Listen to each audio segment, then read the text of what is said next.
Good evening from Hong Kong and welcome to the SADF Podcast. Our today's topic for discussion is practice and prospect of restorative justice in South and Southeast Asia.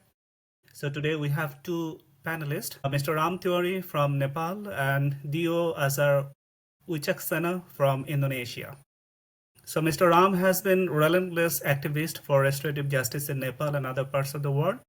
So he has been working in areas of justice and peace innovations, especially to establish restorative justice systems in both formal and community spaces. He founded three institutions: Nepal Forum for Restorative Justice, Nepal Dialogues Initiative, and South Asian Forum for Restorative Justice.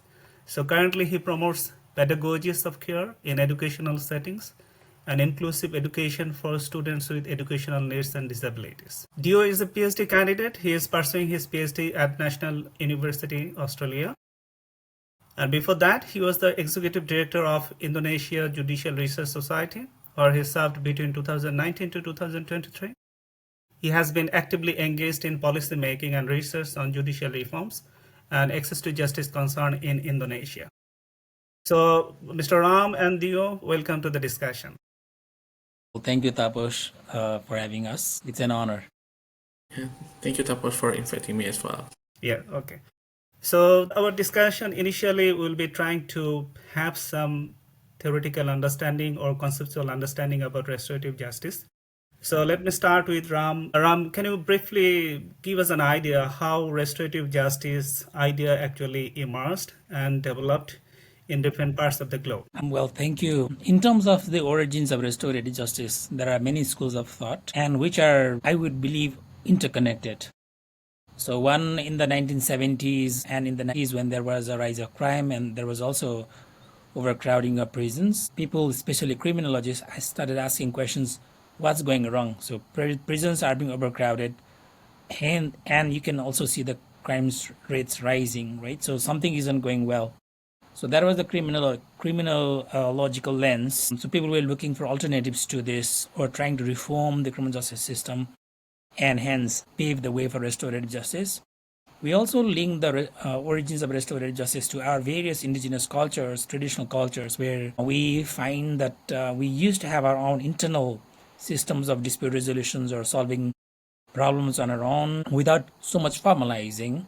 So this awakening was rekindled, let's say, in the 1960s and 70s. And we also attribute its origin to an incident in Canada, especially in Kitchener, where a police officer tried non-punitive alternative punishment system, and it looked like that it worked. Especially what he did was, instead of punishing, he wanted the especially young delinquents to meet the people who had been harmed, and it looked like people who were harmed were not very retributive. So it showed the possibilities that there is a dialogic approach to justice, and hence gave a rise to this school of thought.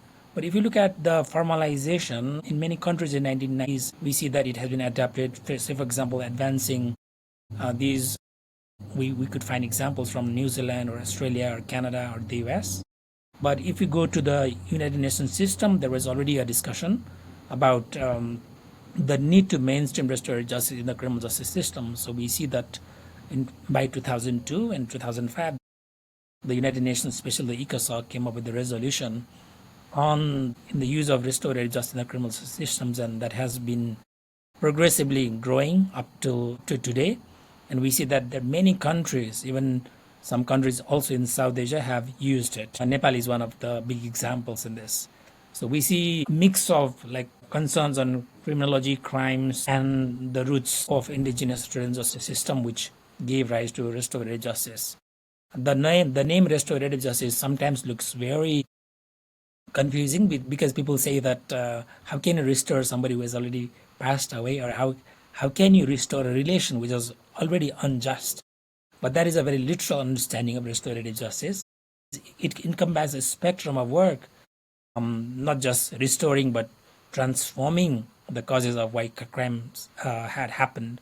So that is one of the reasons why it has grown so much in the last couple of decades. Yeah, thank you, Ram. So now coming to Dio. We know that restorative justice system is based on 3R, like restore, rebuild, and reconnect. So the current practice of restorative justice in different parts of the world, how far the RJ system has succeeded in achieving these 3R, like restore, rebuild, and reconnect? To be honest, like restorative justice, when we talk about restorative justice, maybe I will take the example in Indonesia when how's the impactful about the restorative justice in the practical or in the implementation. Sometimes when we talk about restorative justice is very good idea because it's promoting the alternative because in the originally like criminal justice system the dominant with the approach for the criminalizing the offenders, but sometimes we forget if we already punish the offender, how's the impact to the victim and the community after the crime. So that's why when we talk restorative justice, it's really important to emphasize about the crime is the focus about the crime is for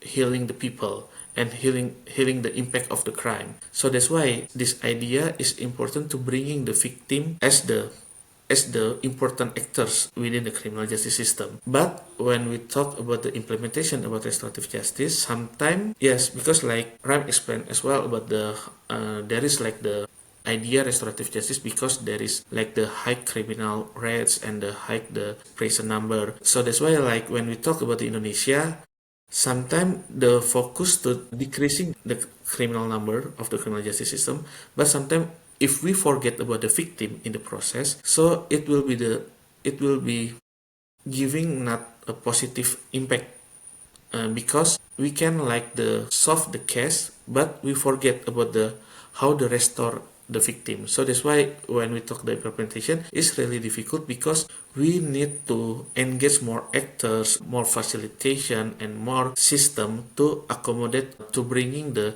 victim, the offenders, and the community in the same room to, and we can solve the best solution about the impact of the crime. So that's why when we talk the implementation, sometimes it's really difficult to restoring and reconnect again if we didn't understand the main purpose of the restorative justice is focusing to the healing the effect of the crimes. Wonderful. If I can add to that, even the origins of restorative justice goes back to the dissatisfaction or the increasing dissatisfaction of victims on the criminal justice system. Because on the one hand, you see that crimes are rising, there is recidivism, but also on the other hand, very importantly, victims are not satisfied with the outcomes, even if the courts dispose cases saying that this was meant to be justice for victims. Victims aren't satisfied, right? So it raises the questions of who is the justice system for, or what is it serving ultimately? And eventually it has to serve the victims who get the most immediate and the deepest impact of any crime or violence, right? So Dio has pointed the purpose was, of course, to have victims at the center in the way that it would heal and in the way that it would make the others, especially for example the harm doers, accountable so that victims can live with peace and justice even after the incident of crime. Because now we see that when crime occurs, one gets satisfied even if somebody is locked inside bars because there's a sense of retribution, right? Somebody will come out and then the revenge will happen. So victims, their needs are not taken into account, and hence the need for restorative justice. So, Ram, I personally know that you are working with experts of restorative justice and you are actively engaged in restorative justice clinic in different part, particularly in Canada and other places. So, what kind of settings, legal or social settings, actually help adopting and implementing restorative justice? Because only few the so-called more civilized nations, so-called, I quote and unquote, and the countries which are actually educationally more advanced, socially or financially more advanced, they are accepting the practice of restorative justice in their legal system. But other parts of the globe, like South Asia or Southeast Asia, we are still lagging behind. So, what is your opinion about that? What are the main factors? Are the legal settings not good enough, or our social attitude or awareness of the restorative justice? What are the main factors for this? This is a very important question, I would say. and also a concern. Well, one of the reasons why it hasn't advanced so much in our context, so-called the global south, is perhaps the lack of awareness or the lack of research on how our justice systems are working. So what mostly these developed countries did was they had already overdone the modern criminal justice system, so they could see the results of prison, the results of punishment, the results of adversarial justice system. So they had already seen that, and so they were looking for reforms, and hence they found, and hence they started implementing. But in our context, we have actually the advantage that we can reverse back pretty easily to our ancient roots of ancient methods of solving these kinds of issues on our own capacities, adapting it to our local context. We have more advantage because our justice systems have not been so formalized. Our prison systems are not business model like we often see in some countries, right? We have that opportunity, but unfortunately, as you said, we have missed that point. And one of the reasons I think goes to the way judicial systems develop in our context.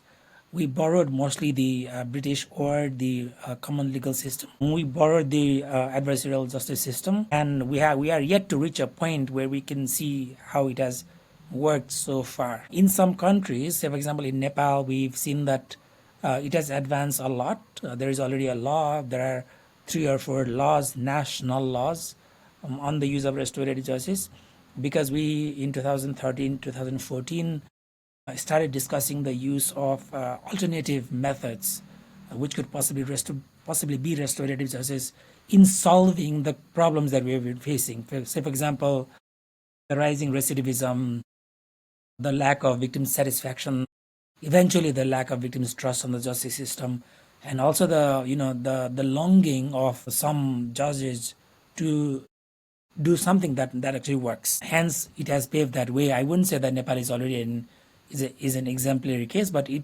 certainly leads by certain methods, certain approaches. In India or in Sri Lanka or in other contexts, we can comparatively have similar arguments. In addition to this, I want to say that restorative justice is not about criminal justice system. In fact, somebody said that it is not even about justice.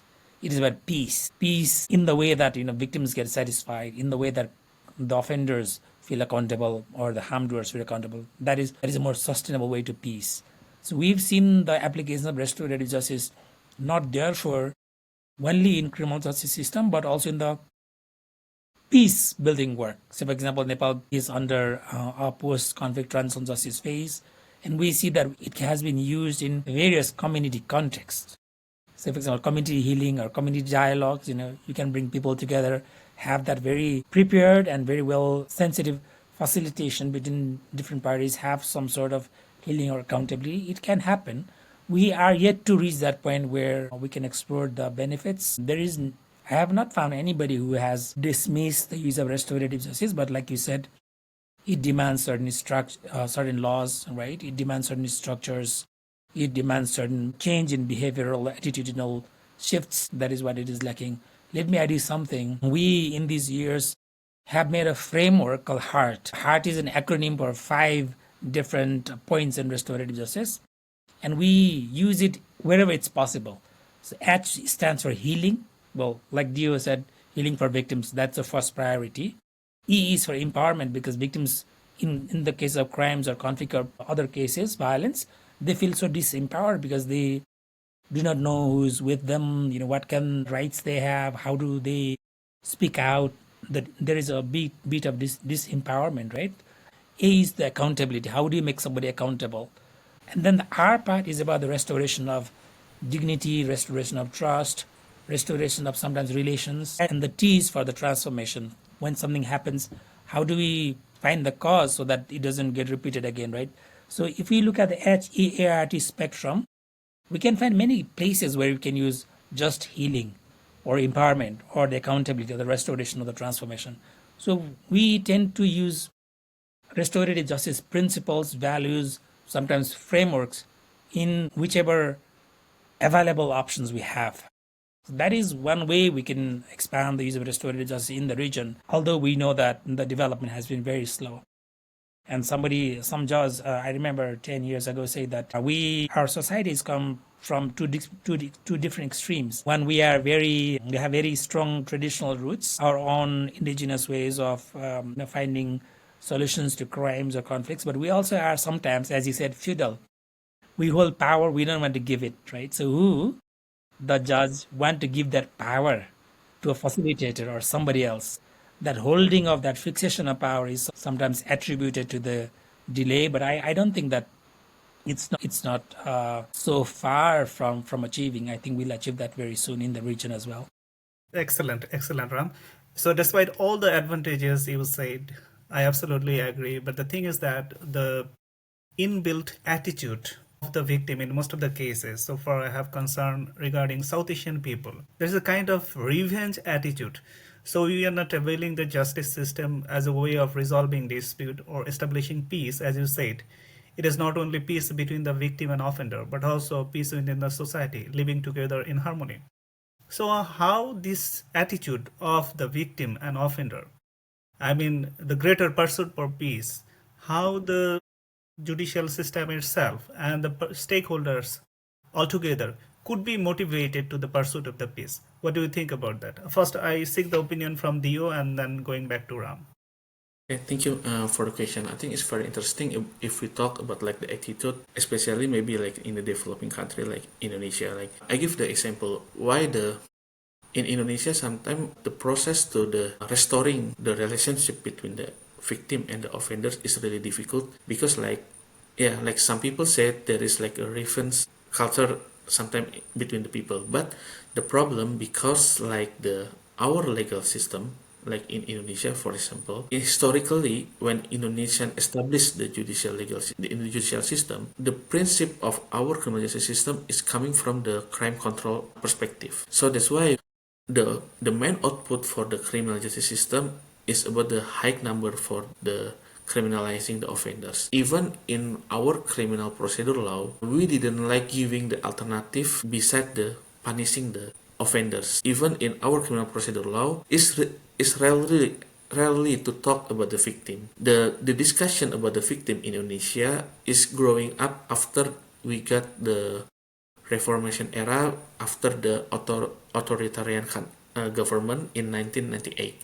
After that, we talk about the victim, but we discuss the victim in the separately type of the case. We didn't talk about the criminal justice system in general. So that's why the culture and the principle of thinking by the people, by the criminal justice actors, still not changed vastly about the victim. So that's why they just thinking the best option, the best solution for controlling the society and the people is to the offenders harsh.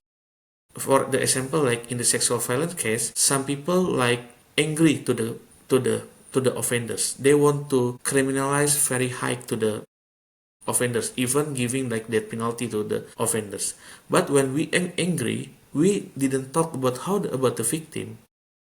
How's the condition of the victim? So that's why it's really important to change our criminal procedure law step by step to insert about the discussion in the victim and the legal system and our judicial system try to change the output not only about the criminalizing the offenders but how to restoring about the crime. So that's why if we believe like about the how about the law can change the society about the people, so that's why when we talk about restorative justice, sometimes in the developing country, when we try to implementing the idea from another country experience, especially from the developed country, from the top global north country, we just like jumping conclusion to restorative justice, but we didn't like identify what the problem our criminal justice system and how the specific our regulation can be barriers to restoring the victim.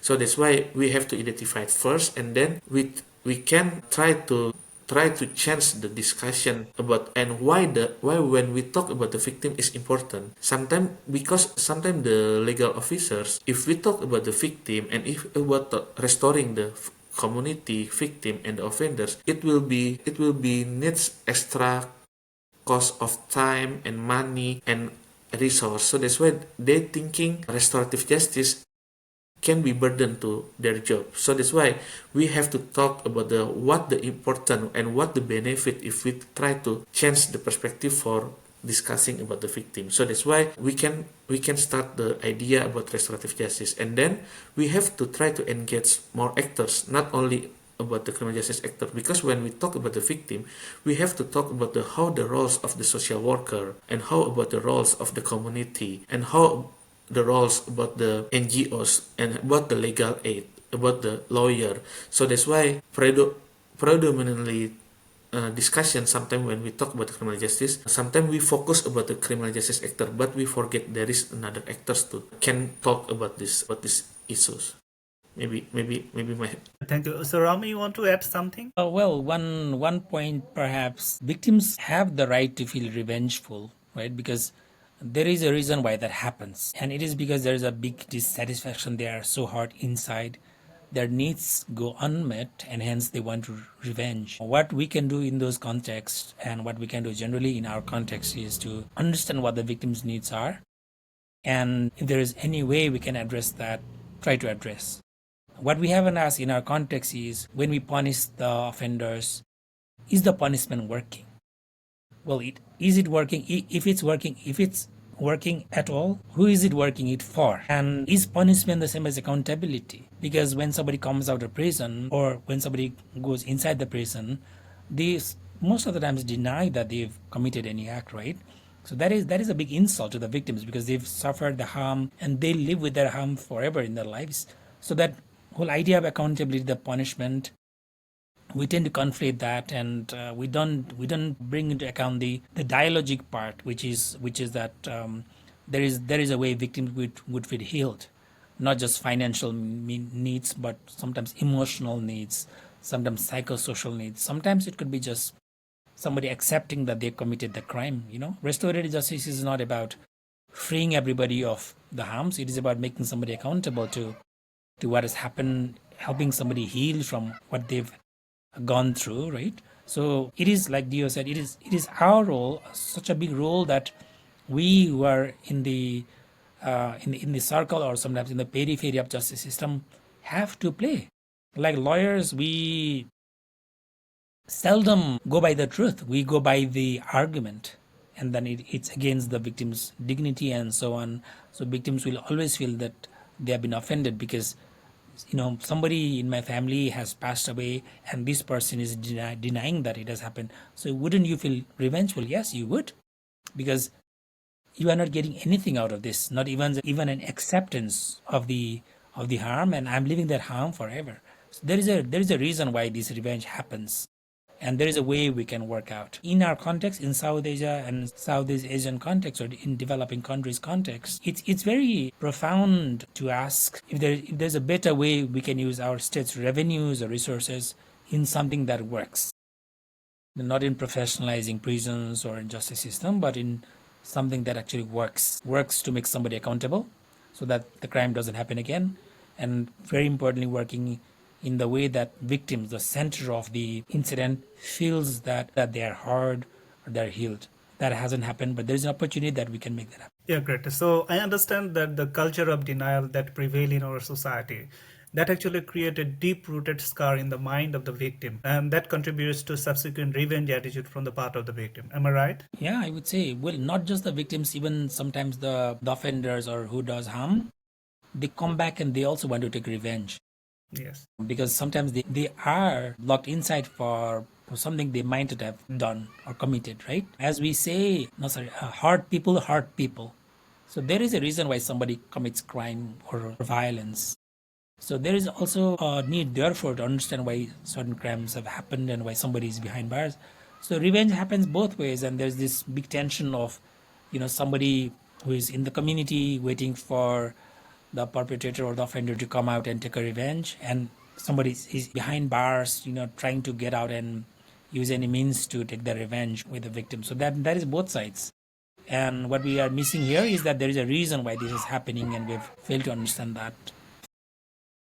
So, okay, so Ram, I think you have the experience of clinical application of restorative justice. So can you share your experience, like what sort of measures or mechanism So our part of the globe could adapt for psychosocial healing of both the victims as well as the offenders. So, well, like we have been talking, there is a need to unpack what restorative justice is, because we sometimes see that people generalize or make any assumptions about restorative justice before they know. I've been asked many times by my friends who are in the government service working as attorneys, and I was also a lawyer, and they asked me, how many people have you restored? Meaning people who've been killed, or who passed away in many incidents. They ask me, how many have you restored? So there's this misconception that restorative justice is about restoring everything, which is not the case. So we think that there is a need to unpack this. Once we can do that, it can be used inside courts. Say, for example, somebody goes out in probation or parole. We don't know what's going to happen with them, right?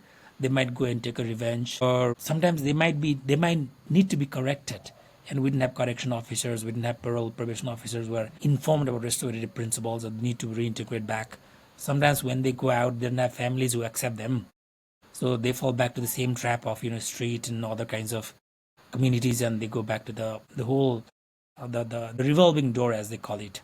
So that happens. So prisons is a very important place, again, where we can use restorative justice, because people can be made accountable even within the prison settings. They don't need to be freed out, because we have seen many examples where they are trained to understand how much harms they've caused to the victims, and when they want to come out, when they're released, there is a way how we can integrate them back to society, or how the revengeful tensions can be managed. And also, before somebody commits crime, there is a way to prevent crimes from happening by talking to these, having dialogic approaches to children or juveniles, on what's going with them, having that dialogue within the family spaces. Where there are various kinds of violence happening within family. The family situation also prompts people to commit violence and so on.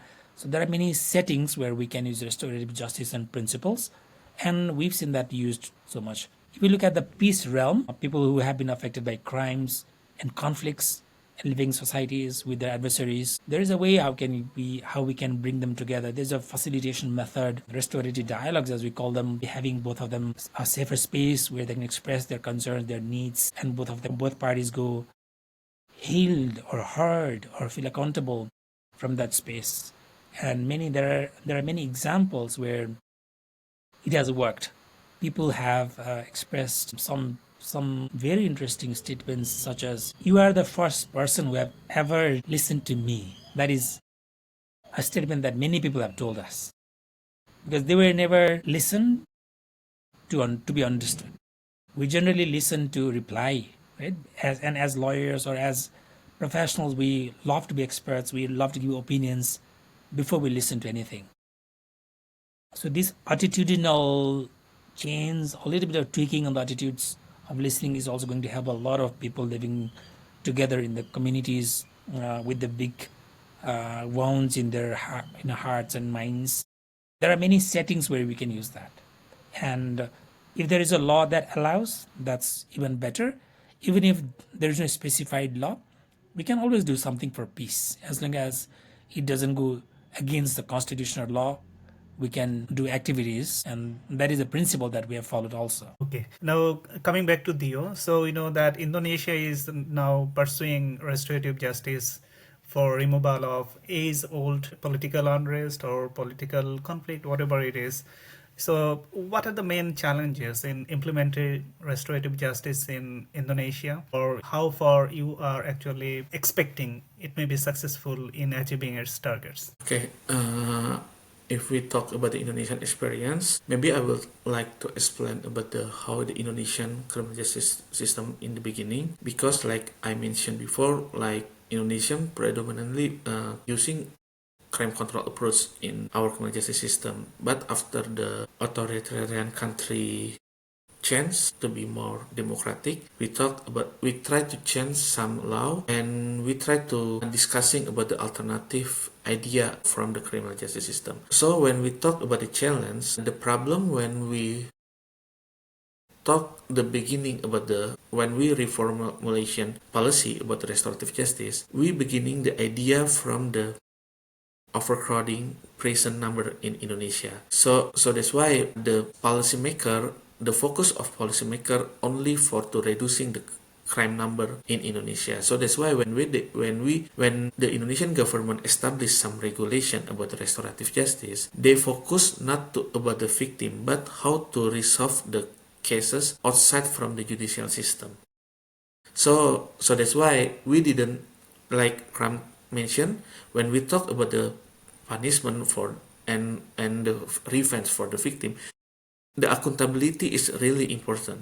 So, but when we try to establish like restorative regulation, we just promoting about the reducing number and solving the case outside from the court trial, but we didn't regulate the strength accountability for the process. So that's why there is some cases in Indonesia, especially from the sexual violence case, there is like the solving the case between the offenders and the victim, but there is like the power relation between the victim and the offenders. When the criminal justice, when the police solve the problem, sometimes we didn't have like the accountability system to review how about the pressure for the victim, and how about the is it the victim want to solve the case or to finish the case. We didn't know because we didn't have like the accountability process. So that's why when we talk about the challenging for to implementing restorative justice, we have to start to thinking about the importance for the victim, because like there is like because when we talk about the victim, like Ram also mentioned, the trauma and the impact for the victim, it will be maybe it will be forever for the victims. So that's why it's really important to understanding to make it like the more accountability system and the power for to determining cases, not controlling by the only by the legal officer, like by the prosecutor or the police. Because like for example, I try to review about how the Netherlands criminal justice system, because like Indonesian criminal justice system originally come from the Netherlands criminal justice system. When we talk about the Netherlands, there is moral victim in the criminal justice system. For the example, victim can add more evidence in the court. But in Indonesia, the evidence only controlled by the prosecutor. So that's why when victim want to add more evidence, they have to discuss with the prosecutor first or the police first. And even when they want to do restitution for the victim, in Indonesia, the restitution, the victim should be discussed with the prosecutor or the like victim agency, and the calculation for the number of the injury of the victim controlled by the institution. But I try to compare with the Netherlands, the victim can calculate by themselves or they can hire a lawyer to calculate the injury. So that's why we have to make it more accountable, and we have to giving like more roles or power for the victim to in the criminal justice system to giving like the evidence and giving like the position, or they can giving like testimony in the judicial process. Maybe that's the challenge and what the Indonesian criminal justice system should do in the next time in the future. Well, okay. Thank you, Dio. So we are almost at the end of the session. So last and very quick question to Ram.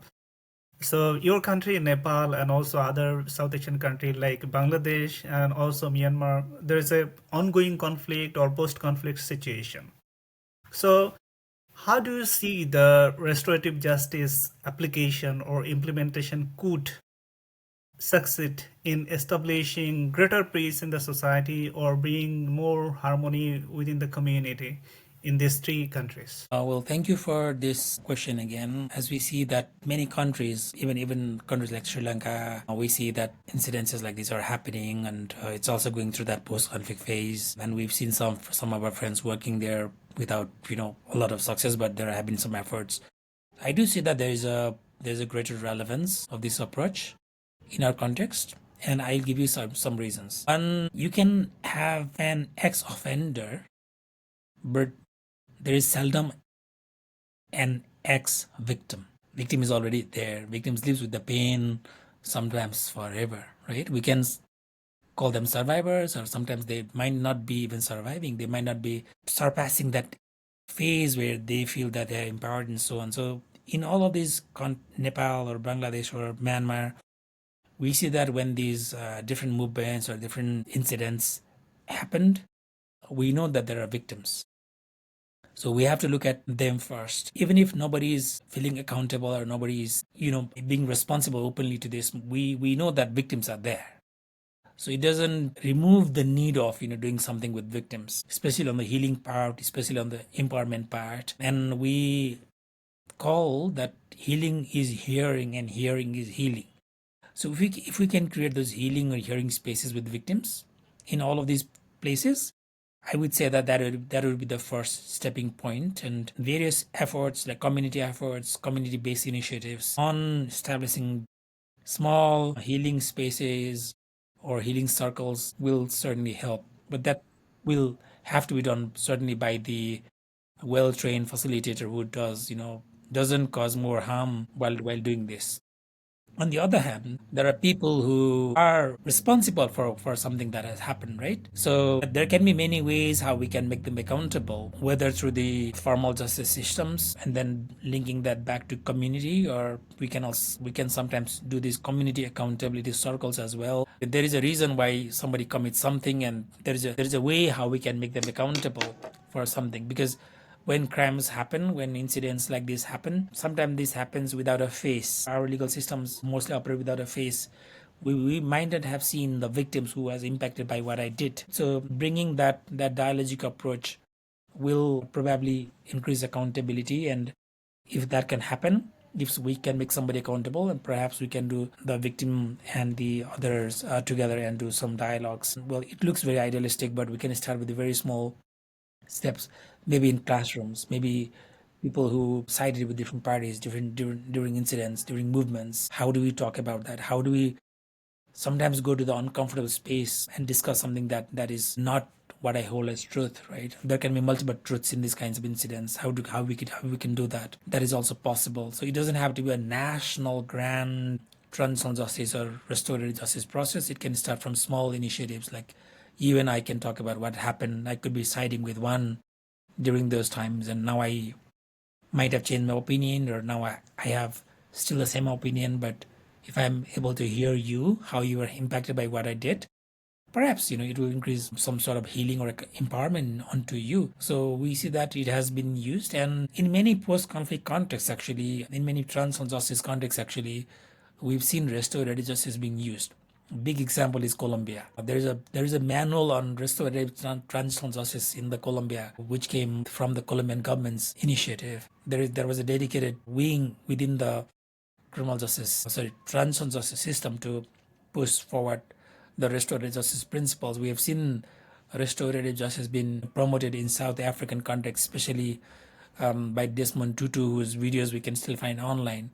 So these are big examples elsewhere, but if you look at our own roots and if you look at our own context, the need for accountability and healing, I think we can start something on our own. We might not want to call this restorative, but there is a way we can talk about how we're impacted and how somebody can take accountability of what they've done to others. That will spark conversations which can be restorative. Thank you, Ram. And I think we need to end here because of the time constraint.